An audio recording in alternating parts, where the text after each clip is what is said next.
అందరికీ praise the lord. యేసయ్య నామములో మీ అందరికీ నా ప్రత్యేకమైన వందనాలు. ఎలా ఉన్నారు? అందరూ బాగున్నారా? దేవుని కృపను బట్టి మీరందరూ క్షేమముగా ఉందరుగాక. సీరియస్గా ఉండడం తప్పు కాదు, సిన్సియర్గా ఉంటే చాలు. విశ్వాసకి చిరునవ్వు మొదటి మెట్టు. ఎందుకంటే నిరీక్షణ లేని ఇతరుల వలె దుఃఖించకూడదు. ఎన్ని కష్టాలు నష్టాలైనా, ఎంత బాధ అయినా, ఎంత బలహీనత అయినా మన ముఖంలో చిరునవ్వు అనేది కదలనివ్వకూడదు.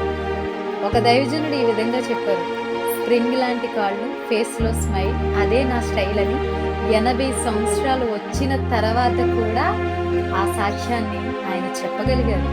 ప్రభుకి సమర్పించారంట. ఏమని? స్ప్రింగ్ లాంటి కాళ్ళు నాకు ఇవ్వు ప్రభువా, నేను ఎప్పుడు కూడా నీకోసం నా ఫేస్లో స్మైల్ నీకు ఇస్తాను ప్రభువా అని. నిజమే కదండి. మన ఆత్మీయ జీవితంలో కూడా దేవుని వాక్యం ఈ విధంగా సెలవిస్తుంది, ఎల్లప్పుడూ ప్రభునందు ఆనందించండి. మరలా చెప్పుదును, ప్రభునందు ఆనందించండి.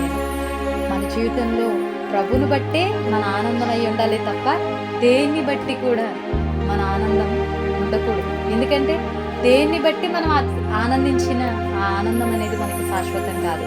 ప్రభునందు ఆనందం మాత్రమే మనకి శాశ్వతమైంది.